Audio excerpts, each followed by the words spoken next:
నమస్కారం, వార్తలకు స్వాగతం. ముందుగా ముఖ్యాంశాలు. సచివాలయంలో మంత్రులు మీడియా సమావేశం, ఇరు పార్టీలపై ఫైర్.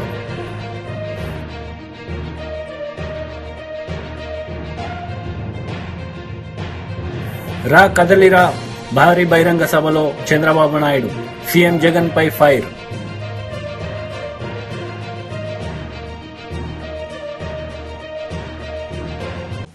చీఫ్ ఎలక్షన్ కమిషనర్ తో సమావేశం అనంతరం పవన్ కళ్యాణ్ మరియు చంద్రబాబు నాయుడు మీడియా సమావేశంలో పాల్గొన్నారు. ఈ సందర్భంగా వారు మాట్లాడారు. ఈరోజు నేను అదేవిధంగా జనసేన అధినేత పవన్ కళ్యాణ్ గారు కలిసి ఎలక్షన్ కమిషన్ కలిసాం. అన్ని విషయాలు కూడా చాలా స్పష్టంగా వారికి ఎక్స్ప్లెయిన్ చేశాం. నా సుదీర్ఘ రాజకీయ చరిత్రలో కానీ పవన్ కళ్యాణ్ గారు కూడా రాజకీయాల్లోకి రావడమే కాకుండా రాజకీయాలను వాచ్ చేస్తూ ఉండడం కానీ ఇవన్నీ చూసిన తర్వాత ఎప్పుడూ జరగనటువంటి అరాచకాలు జరుగుతున్నాయి. ప్రజాస్వామ్యాన్ని అపహాస్యం చేసే పరిస్థితికి వస్తున్నారు. ఇంతవరకు మీరు చూస్తే కేసులు అయితే మా మీద విపరీతంగా బుక్ చేసి అంటే ఎక్కడ కూడా పనిచేయకుండా చేయడం కోసం రాజకీయ పార్టీలని, రాజకీయ పార్టీల కార్యకర్తల్ని లేకుంటే అందులో పనిచేసే వ్యవస్థనే మొత్తం సర్వనాశనం చేయాలి, నిర్వీర్యం చేయాలని ప్రయత్నం చేశారు. ఇప్పుడు ప్రజల్లో ఉండే తిరుగుబాటు చూసిన తర్వాత హోల్సేల్గా ఓటర్స్ అందరినీ మార్చేయడం, దొంగ ఓట్లు వేసుకోవడం ఇలాంటి చేస్తే తప్ప సాధ్యం కాదనే కంక్లూజన్కి వచ్చారు. ఈరోజు ఒక ఎగ్జాంపుల్ ఇచ్చాం.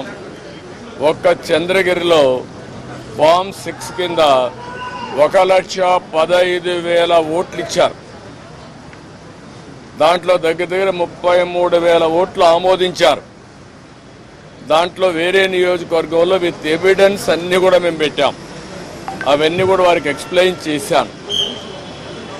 అదే మరిగా స్టేట్ ఎలక్షన్ కమిషనర్ ఆ రోజు పడిన అవస్థ కానీ కడాన ఆయన డ్యూటీ కండక్ట్ చేయడానికి, ఆయన విధి నిర్వహించడానికి సెంట్రల్ హోమ్ మినిస్టర్ని అడిగాడు ప్రొటెక్షన్ కోసం.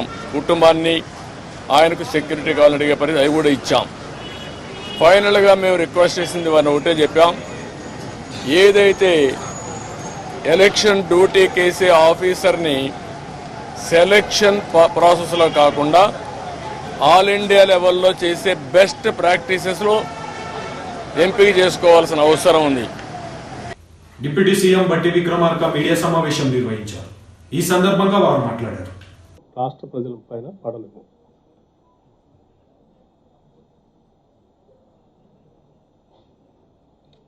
ఈ రాష్ట్రంలో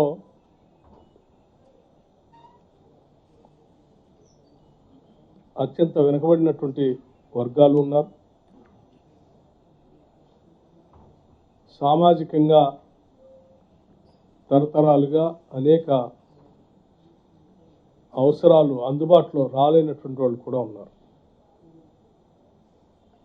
నిరుద్యోగ యువతీ యువకులు,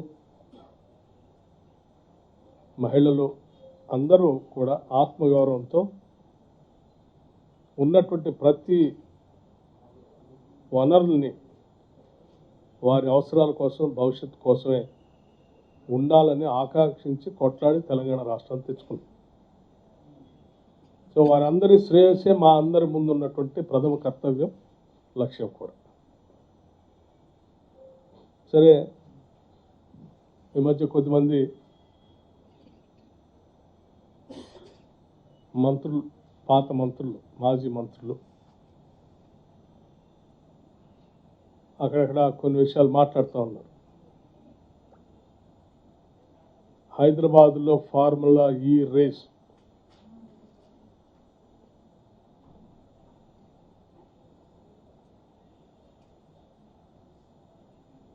హైదరాబాద్ నగరానికి, రాష్ట్రానికి చాలా నష్టం జరిగింది. ప్రభుత్వం సరైన నిర్ణయం తీసుకోలేదు. వాటిని చూస్తే సరే ఇది ఏంటో నిజమే అనుకొని లోతులోకి వెళ్ళాం.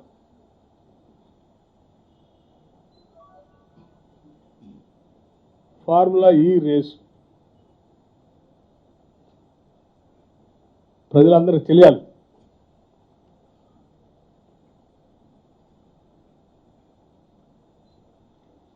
ట్రై పార్టీ అగ్రిమెంట్ ఎవరెవరికి? దాన్ని తీసుకొని వచ్చి ఈడ రేస్ కండక్ట్ చేసుకొని టికెట్లు అమ్ముకొని దాంతో లబ్ధి పొందాం అనుకునేటువంటి ఒక కంపెనీ పేరు ఎస్ నెక్స్ట్ జెన్. సరే అది ఎవరిదో, దానికి సంబంధించినటువంటి వాళ్ళు ఎవరో తర్వాత చెప్తాం. వారు ఏబిపి ఫార్ములా ఈ ఇంకో కంపెనీ, ఈ ఫార్ములా ఈ రేస్ కండక్ట్ చేసేవాళ్ళ కంపెనీ ప్లస్ తెలంగాణ రాష్ట్రం, ఈ ముగ్గురు కలిసి ట్రై పార్టీ అగ్రిమెంట్ చేశారు. ఈ అగ్రిమెంటు 25 అక్టోబర్ 2022. దీనికి సంబంధించి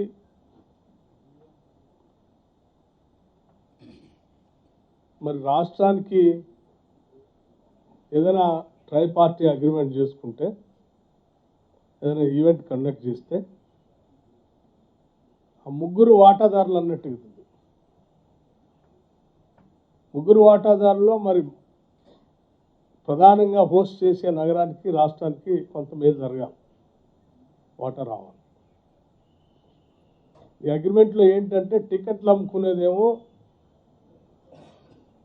ఎస్ నెక్స్ట్ జెన్ కంపెనీ, వాళ్ళు టికెట్లు అమ్ముకుంటారంటే ఇది కండక్ట్ చేసి, ఇంకో ఆయన ఫార్ములా ఈ రేస్ వాళ్ళు వచ్చి వాళ్ళు రేస్ నడుపుకుంటారు. మరి రాష్ట్రానికి వచ్చేది అంటే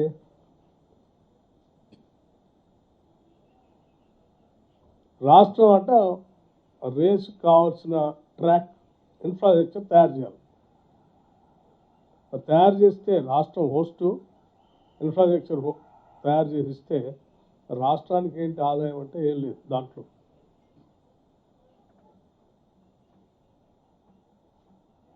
అంటే రాష్ట్రాన్ని మీ అవసరాల కోసం ఒక కంపెనీ, ఎస్పీవి లాంటి ఒక కంపెనీ పెట్టుకొని ఆ కంపెనీ ఆ ఫార్ములా ఈతో. ఆళ్లగడ్డలో టీడీపీ అధినేత నారా చంద్రబాబు నాయుడు రా కదలిరా బహిరంగ సభలో పాల్గొన్నారు. ఈ సందర్భంగా ఆయన ఈ 5 ఏళ్లలో జగన్ చేసిన అన్యాయాల గురించి మాట్లాడారు. ఈ జగన్మోహన్ రెడ్డి రాయలసీమకు ఒక్క ప్రాజెక్టు కట్టాడా అని మిమ్మల్ని అడుగుతున్నా. చెప్పే ధైర్యం వైఎస్ఆర్ కాంగ్రెస్ కుందా అని మిమ్మల్ని అడుగుతున్నా. 5 సంవత్సరాల ముఖ్యమంత్రిగా 12,450 కోట్ల రూపాయలు తెలుగుదేశం పార్టీ ఖర్చు పెడితే దాంట్లో కనీసం 20% ఖర్చు పెట్టిన ఈ ముఖ్యమంత్రి రాయలసీమను ఉద్ధరిస్తాడా తమ్ముళ్ళు అని మిమ్మల్ని అడుగుతున్నా. నమ్మకం ఉందా అని మిమ్మల్ని అడుగుతున్నా. ఇలాంటి వ్యక్తుల్ని క్షమించాలని మిమ్మల్ని అడుగుతున్నా. జగన్మోహన్ రెడ్డి రాయలసీమ ద్రోహి అవునా కాదా అని మిమ్మల్ని అడుగుతున్నా. ఈసారి నీళ్లు వచ్చాయా? మీకు వచ్చాయా నీళ్లు? నేనుంటే నీళ్లు రాకుండా ఉండే పరిస్థితి ఉందా అని మిమ్మల్ని అడుగుతున్నా. అదే మన దూరదృష్టి.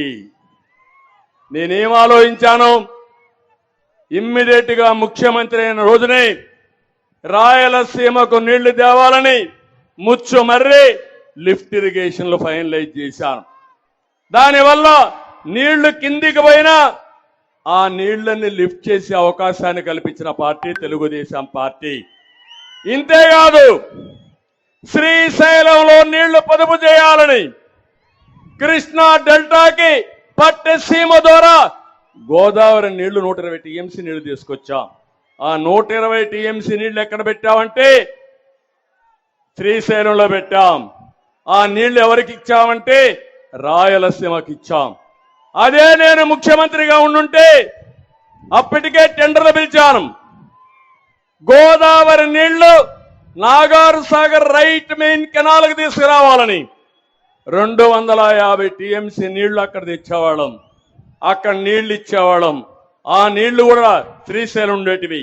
అంటే దగ్గర దగ్గర 350 టీఎంసీ నీళ్లు రాయలసీమకి ఇవ్వాలని నా కళ, నా ఆలోచన. అది వచ్చుంటే కరువు అనే మాట ఉండేది కాదు. ఆ తర్వాత ఆలోచించాను, గోదావరి నీళ్లు నేరుగా నాగార్ సాగర్ దగ్గర తీసుకొచ్చి అక్కడి నుంచి నల్లమలై అడవుల్లో ఒక టన్నల్ కొట్టి నేరుగా బనకచెర్లకు తీసుకురావాలనేది నా ఆలోచన. అది నా దూరదృష్టి. గోదావరి నీళ్లు బనకచెర్ల గేట్వే ఆఫ్ రాయలసీమ. అక్కడి నుంచి అందరినీ పోతాయి, తెలుగు గంగ పోతుంది, ఎస్ఆర్బిసికి పోతుంది, కేసీ కెనాల్కి పోతుంది, రాయలసీమ సస్యశ్యామలం అవుతుంది. అది నా కళని మీ అందరికీ తెలియజేస్తున్నా. వైఎస్ఆర్సీపీ మంత్రి అంబటి రాంబాబు మీడియా సమావేశం నిర్వహించారు. ఈ సందర్భంగా ఆయన టీడీపీ నేతలపై మండిపడ్డారు. మారుస్తాయి, మ్యానిపులేషన్కు ఉపయోగపడతాయి అని పెద్ద గుంతెత్తి నువ్వు ఆర్గ్యుమెంట్ చేసిన నువ్వు ఇవాళ వాటి గురించి మాట్లాడమే, అది మర్చిపోయావు ఆ పాఠం. ఇవాళ వెళ్ళి మా మీద మాట్లాడతావో నాకు అర్థం కాలేదు. అంతేకాదు, లాస్ట్ ఎలక్షన్స్లో గుర్తుందో లేదో మీకు, సెంట్రల్ ఎలక్షన్ కమిషన్ దగ్గరికి వెళ్ళి సెక్రటేరియట్లో బహుశా ద్వివేదినో త్రివేదినో ఉన్నాడు, వెళ్ళి డైరెక్ట్గా బెదిరించాడు. ఎలక్షన్స్లో ఆయన వెళ్ళి ముఖ్యమంత్రి స్థానంలో తాత్కాలిక ముఖ్యమంత్రిగా ఉన్నటువంటి నారా చంద్రబాబు నాయుడు గారు వెళ్ళి ఆయన బెదిరించే కార్యక్రమం చేశారు. ఆఫీస్కి వెళ్ళాడు డైరెక్ట్గా, సింగిల్గా లైవ్ తీసుకెళ్ళి. ఆంధ్రజ్యోతి, ఈనాడు మొత్తం లైవ్ అన్ని వెళ్ళిపోయాయి. బెదిరించే కార్యక్రమం చేశాడు. ఓటమి భయం వచ్చినప్పుడు చంద్రబాబు నాయుడు గారు ఇలాంటి వేషాలన్నీ వేయటం అనేది కొత్త ఏమీ కాదు అనే విషయాన్ని ప్రజలు తెలుసుకోవాలని మనం చేస్తున్నాం. చిత్రం ఏంటంటే శ్రీదేవితో వెళ్తే వెళ్ళాడు.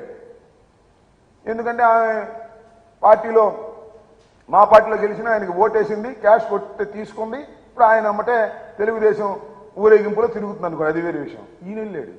ఎవరైనా పవన్ కళ్యాణ్. పొత్తులు వాళ్ళందరూ రావాల్సిన అవసరం లేదు, ఎవరి పార్టీ వాళ్ళు వెళ్ళొచ్చు. కానీ ఈయన వెళ్ళిపోయాడు ఆయన అమ్మట. నాకు అర్థం కాల, బహుశా గుర్తింపు లేని రాజకీయ పార్టీ కదా ఏది పవన్ కళ్యాణ్ గారి జనసేనకు, దానికి గుర్తింపు లేదు, దానికి ఇంటర్వ్యూ దొరకదు. అందువల్ల చంద్రబాబు నాయుడు గారు చెంచగా వెళ్ళాడు. నేను అడుగుతా ఉన్నా, పవన్ కళ్యాణ్ గారు ఎందుకయ్యా మళ్ళీ నీ గ్లాసు గుర్తు, ఆ సైకిల్తోనే పోటీ చేయలేదు, ఎందుకు వచ్చింది కూడా ఇదంతా విలీనం చేసేయి, కొట్టేయి, దెబ్బ ఏమైంది, కొద్దిగా క్యాష్ కొద్దిగా ఎక్కువ అడుగు సరిపోద్ది, ఏమో దానిలో మేము విలీనం చేస్తామండి, సైకిల్ గుర్తు మీద మేము పోటీ చేస్తాం, కాస్త కొద్దిగా ఇంకొద్దిగా ప్యాకేజీ పెంచండి అని అడుగు. ఆయన కూడా రెడీగా ఉన్నాడు, పాపం సొమ్ము సంపాదించినంత రెడీగా ఉన్నాడు. అవి కూడా నీకు ఇచ్చేసి ఏకంగా దీనిలో తీసుకువెళ్ళేటటువంటి కార్యక్రమం చేస్తాడు, గుర్తుపెట్టుకోమని కూడా ఈ సందర్భంగా మనం చెప్తున్నాం. చంద్రబాబు నాయుడు గారు చాలా దుర్మార్గమైన రాజకీయాలు చేయటంలో నిష్ణాతుడు. చెప్పిన మాట చెప్పుకోకుండా మోసం చేసే కార్యక్రమాలు చేస్తున్నాడు. విచ్చలవిడిగా దానికి తోడు తానా తందానా అనే పత్రికలు బయలుదేరాయి. అవి చూస్తే ఒకవేళ నిజంగా ఎప్పుడన్నా నేను పని పెద్దలు చదువుతుంటా పైన హెడ్డింగ్లు, ఎవరు చూడమాక చూస్తే ఎట్లా ఉంటుందంటే చంద్రబాబు నాయుడు వచ్చేసి అధికారంలో కూర్చున్నట్టే ఉంటుంది. ఆ ఈనాడు ఒకటి ఆంధ్రజ్యోతి ఒకటి రాస్తుంటే అయిపోయింది వైఎస్ఆర్ కాంగ్రెస్ పార్టీ పని, తెలుగుదేశం అధికారంలోకి వచ్చేసింది. బీజేపీ దుబ్బాక మాజీ ఎమ్మెల్యే రఘునందన్ మీడియా సమావేశం నిర్వహించారు. ఈ సందర్భంగా ఆయన మాట్లాడారు. షాబాను అనేటువంటి ఒక లేడీ 1978లో తన భర్త తనకు విడాకులు ఇచ్చిండని, పిల్లలతో తన మనుగడ కష్టమవుతుందని మనోవర్తి అని చెప్పి 1978 నుంచి కొట్లాడితే 1985లో అన్న ఈరోజు సుప్రీంకోర్టు చీఫ్ జస్టిస్ గా ఉన్నటువంటి చంద్రచూడ్ గారి తండ్రి ఈరోజు సుప్రీంకోర్టులో చీఫ్ జస్టిస్ గా ఉంది. డివై చంద్రచూడ్ గారు సుప్రీంకోర్టు చీఫ్ జస్టిస్. 1985లో ఆ రోజు జడ్జిమెంట్ ఇచ్చింది, షాబాను కేసులో జడ్జిమెంట్ ఇచ్చింది ఎవరు? ఇప్పటి సుప్రీంకోర్టు చీఫ్ జస్టిస్ తండ్రి వైవి చంద్రచూడ్ గారు జడ్జిమెంట్ ఇచ్చినారు. ఏమని? సెక్యులర్ దేశం భారతదేశం, ఒక కులమోళ్ళకి భరణం ఇయ్యాలి, ఇంకో కులమోళ్ళకి భరణం ఇయ్యద్దనడం తప్పు, ముస్లిం మహిళ అయినా, హిందూ మహిళ అయినా, క్రిస్టియన్ మహిళ అయినా భర్త భార్యకు విడాకులు ఇచ్చినట్లయితే భరణం ఇవ్వాలి, మెయింటెనెన్స్ ఇవ్వాలి, సెక్షన్ 125 కింద మెయింటెనెన్స్ ఇవ్వాలని చెప్పింది. ఒక జడ్జి చెప్పలే, 5 జడ్జెస్ బిల్కిస్ బానో కేసులో.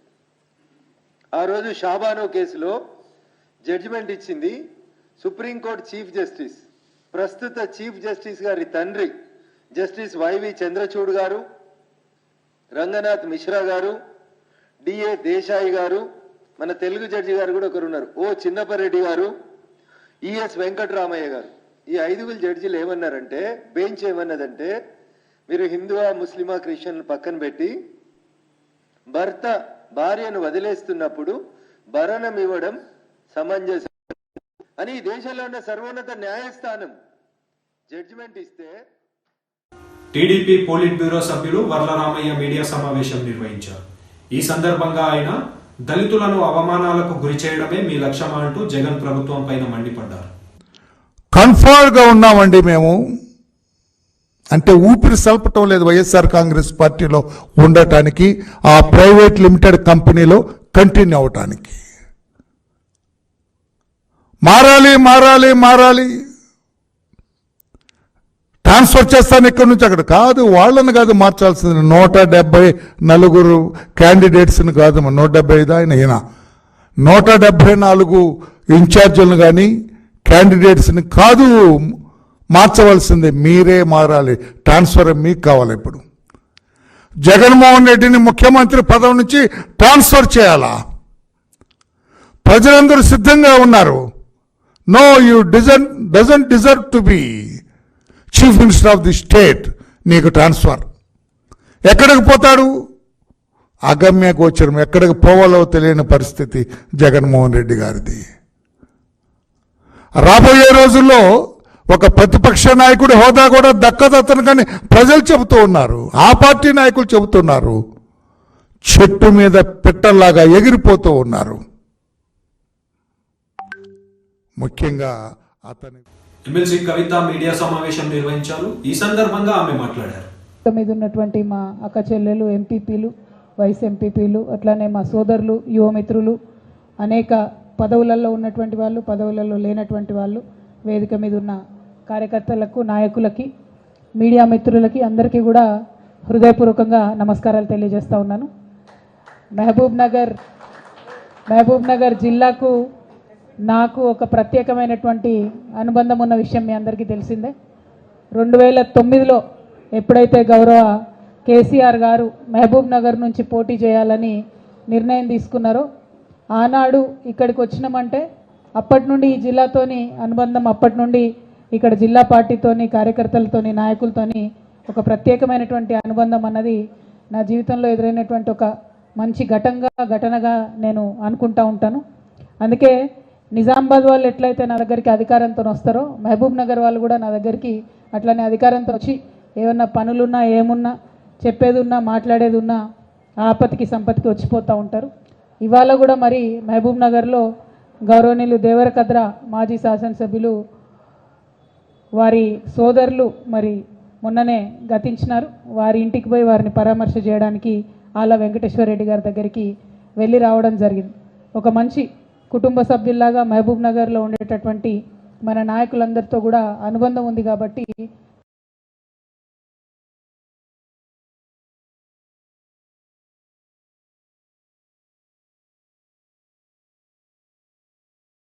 దాన్ని సాధించారనేటటువంటి ఒక గర్వం మాత్రం, ఆ క్రెడిట్ మాత్రం ఎప్పటికీ కూడా మహబూబ్ నగర్ జిల్లా ప్రజలకు 50 మంది తెలంగాణ ప్రజలు కూడా రుణపడి ఉంటారని చెప్పి మళ్ళీ ఒకసారి మీకు ఈ సందర్భంగా గుర్తు చేస్తూ ఉన్నాను.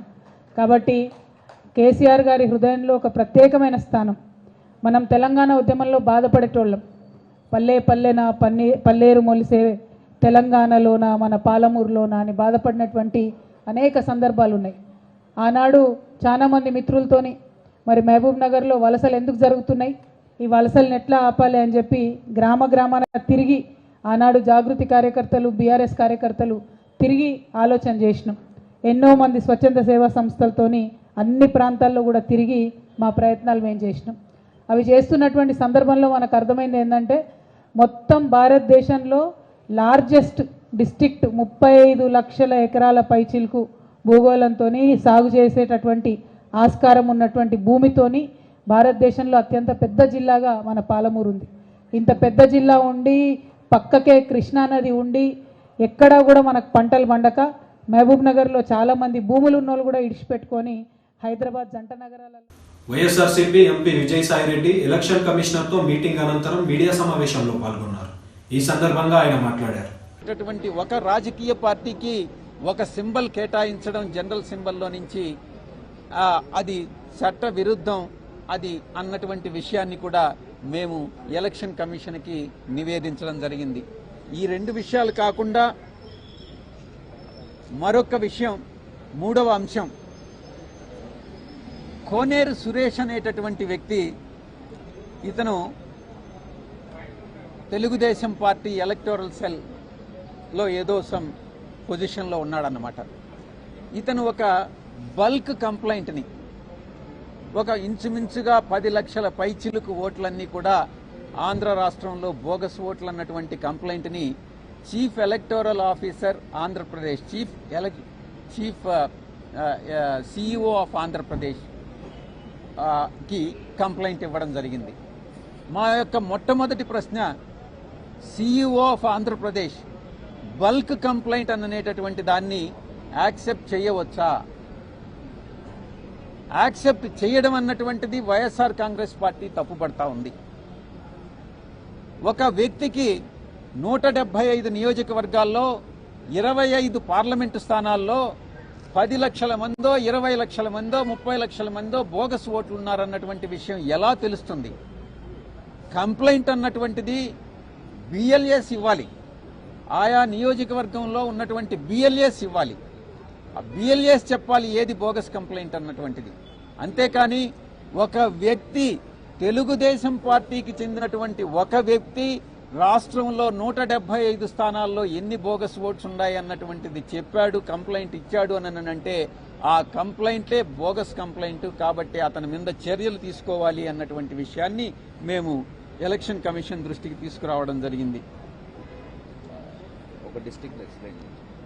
ఇక మేము అతనిచ్చిన కంప్లైంట్ని చీఫ్ ఎలక్టర్ సిఇఓ ఆంధ్రప్రదేశ్ జిల్లా మొత్తం 26 జిల్లాలకి కలెక్టర్లకి పంపించడం జరిగింది. 26 జిల్లాల కలెక్టర్లకి కూడా పంపించినటువంటి ఈ యొక్క కంప్లైంట్ దాన్ని ఈఆర్ఓస్, ఎలక్టోరల్ రిజిస్టర్డ్ ఆఫీసర్స్, ఆ రెస్పెక్టివ్ కలెక్టర్స్ అందరూ కూడా ఎంక్వైరీ చేసి దాని మీద రిపోర్ట్ని ఎంతవరకు ఇది బోగసు, ఎన్ని ఓట్లు జెన్యూన్ అన్నటువంటి విషయాన్ని రిపోర్టుని ఎలక్షన్ కమిషన్కి సబ్మిట్ చేయడం జరిగింది. ఒక్కసారి మీరు ఆలోచించండి, ఎంత బ్యూరోక్రాటిక్ టైంని వేస్ట్ చేస్తున్నారు. నిజంగా ఈ యొక్క 26 జిల్లాల్లో అతను ఇచ్చినటువంటి ఆ కంప్లైంట్ని వెరిఫై చేస్తే దాంట్లో మేము ఆర్టీఐ ద్వారా మేము ఇన్ఫర్మేషన్. సచివాలయంలో కాంగ్రెస్ మంత్రులు మీడియా సమావేశం నిర్వహించారు. ఈ సందర్భంగా వారు మాట్లాడారు. అన్ని మీటింగుల్లో ఈనాడున్న ముఖ్యమంత్రి గారు గాని, ఈనాడున్న డిప్యూటీ చీఫ్ మినిస్టర్ గారు గాని, మా నాయకులు రాహుల్ గాంధీ గారు, ఖర్గే గారు, ప్రియాంక గాంధీ గారు, సోనియా గాంధీ గారు కూడా ఏ వేదికల్లో కూడా 40 రోజులు 50 రోజుల్లో చేస్తానల్లా 100 రోజుల్లో ఈ 6 గ్యారెంటీల్ని ప్రతి ఇంటికి అర్హులైన ప్రతి ఇంటికి చేర్చే బాధ్యత చేస్తామని చెప్పాం. మేము అధికారంలోకి వచ్చి ఇంకా పూర్తిగా ప్రమాణ స్వీకారం చేసింది డిసెంబర్ 9వ తారీఖు నాడు. ఇది శాసనసభ్యులుగా అంటే ప్రభుత్వంలోకి వచ్చి ఇంకా రేపటికి సంవత్సరం నెల అవుతుంది. అప్పుడే 40 రోజులే మీకు టైం ఉంది, ఇది అది అని ఎవరైనా కారు కొత్తలకు కూసినా చాటుగా ఎప్పుడు కూడా మేము చెప్పలే, మా నాయకులు కూడా ఎక్కడా చెప్పలే. 100 రోజుల్లో మేము డెలివరీ చేస్తానన్నాం. మా మాటకు మేము కట్టుబడి ఉంటాము. మీడియా మిత్రులు కూడా దీన్ని గమనించాలని మీడియా మిత్రులు కూడా ఈ వేదిక ద్వారా తెలియజేస్తున్నారు. ఉన్న వాస్తవాన్ని చెప్తే ఉనికిపడ్డట్టుగా శ్వేతపత్రాల పేరు మీద మళ్ళీ తిరిగి మీరు ఒక నివేదిక వెల్లడించారు. దాని తర్వాత మేము అడిగినటువంటి దానికి మాత్రం స్పందిస్తలేరు. మేము శ్వేతపత్రాలు ఇచ్చాం, మీరు శ్వేతపత్రాలు ఇచ్చారు. దాని తర్వాత ఈ సౌద పత్రాలు, బంగళాలు, ఫామ్ హౌస్ల వివరాలు తెలంగాణ ప్రజలకు చెప్పమని అడుగుతున్నాం. మళ్ళొక్కసారి ఎందుకు ఉలిక్కి పడుతున్నారో అర్థమైతలేదు. ప్రభుత్వం 5 సంవత్సరాలు కూడా ఎన్నిక కాబట్టి మేము ఇచ్చిన హామీల యొక్క ప్రక్రియ ప్రారంభమైందా లేదా? ఇలా గ్రామాల్లో ప్రజలు అడుగుతున్నారు, ఏం బుద్ధి లేదా వీళ్ళకి? తెలంగాణలో ఎందుకు తొందరపడుతున్నారు? అధికారంలో 10 ఏళ్ళు ఉండే అధికారంలో అప్పుల దగ్గరమే కాకుండా ఇంకా దివాళీ కోరు తలంతో మిమ్మల్ని విమర్శిస్తా ఉన్నారని నిన్ననే మొత్తం గ్రామీణ ప్రాంతాల్లో 3-4 రోజులు తిరిగేస్తే ప్రజలు వాళ్ళను బండబూతులు తిట్టేటువంటి పరిస్థితి ఉంది. ఆ బూతులు మేము తిట్టలేము. కనీసం ఆ ప్రజల మాటలు వినన్నా మానం తెచ్చుకోమని కోరుతా ఉన్నాం. గ్రామీణ ప్రాంతాల నుంచి వచ్చిన లాంగ్వేజ్ మీకేం అన్పార్లమెంటరీ కాదు, కానీ వాళ్ళు ఎక్కడ పోతా ఉన్నారు? మీరు అబద్ధాల ద్వారా దుష్ప్రచారం చేసే స్థితికి ఎక్కడ దిగజారారంటే నైతిక విలువలకు కూడా తిలోదాకాలు ఇచ్చి, రాజకీయ విలువలతో సంబంధం లేకుండా పూర్తిగా నైతిక విలువలకు తిలోదాకాలు ఇచ్చేటువంటి పరిస్థితి దిగజారు. క్యాబినెట్ కంటే ముందు ఒక చిన్న ముచ్చట చెప్పి క్యాబినెట్ అన్నారు. శ్రీనివాసరెడ్డి గారు అన్ని చెప్పినారు. ఇప్పటికే 30,000 మంది పైన డాటా ఎంట్రీ ఆపరేటర్లు పెట్టి 1,05,00,000 డాటాలు ఎంట్రీ చేస్తా ఉంటుంటే దాదాపు 19 లక్షల ఇతర కేటగిరీ కింద అప్లికేషన్ వచ్చిన ఎంట్రీ చేస్తా ఉంటుంటే నిన్నటికి 30 రోజుల పేరులో ఒక పత్రం రిలీజ్ చేసిన బుద్ధి లేనోడు. ఏం తొందర వస్తుంది? 10 ఏళ్ళుగా మేము ఏదైనా మీ ప్రభుత్వ వైఫల్యము, ఎన్నికల హామీ, డబుల్ బెడ్రూమ్ కావచ్చు, ₹1,00,000 రుణమాఫీ కావచ్చు, నిరుద్యోగ వృత్తి కావచ్చు, ఏదైనా అడగడానికి నువ్వు ఇచ్చిన హామీలు అమలు కాలేదని అడగడానికి కూడా అవకాశం ఇవ్వకపోతే మేము ధర్నా చౌక్ ఓపెన్ చేసినాము. దాని తర్వాత నీ కుటుంబ పాత్రికా స్వేచ్ఛను వాడుకోమనము. కానీ ప్రజాస్వామ్యంలో విశ్వాసం లేని మేము 32 మెడికల్ కాలేజ్ మీద 32 వారస యూనివర్సిటీ పెడతా అని నీ మైండ్ సెట్ గంత చిన్నగా అయిందంటే రాజకీయాల 10 సంవత్సరాలు ఏం మంత్రిగా నిర్వహించడం నాకైతే అర్థం కాలేదు. గతంలో 5 సంవత్సరాలు నేను పార్లమెంట్ సభ్యుడిగా, నాతో శాసనసభ్యుడిగా ఉండే, అప్పుడు ఇట్లా లేకుండే. ఏదైనా చెప్తే వినే పరిస్థితి ఉండే. దాని తర్వాత అధికారం మీద కూడా ఏం మాట్లాడుతున్నా అర్థం కాదు. అధికారం పోయాక పూర్తిగా మాదే గారు ఇట్లా ఎట్లా కూర్చుకున్నారు, ఈ పెద్ద ప్రగతి భవన్ ఇలా సెక్రటరీ ఇల్లు ఎట్లా కూర్చుంటున్నారు, పాపం ఇంత జనం వస్తుంటే సామాన్యులు ఇక్కడికి వస్తూ ఉంటుంటే చూసి ఓరలేకపోతా ఉన్నట్టు. వార్తలు ముగించే ముందు ముఖ్యాంశాలు మరోసారి. సచివాలయంలో మంత్రులు మీడియా సమావేశం, ఇరు పార్టీలపై ఫైర్.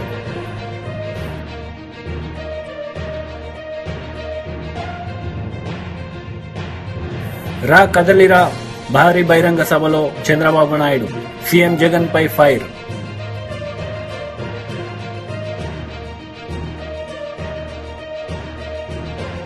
ఈ వార్తలు ఇంతటితో సమాప్తం. తిరిగి ప్రసారమయ్యే వార్తల్లో మళ్ళీ కలుద్దాం. అంతవరకు సెలవు. నమస్తే.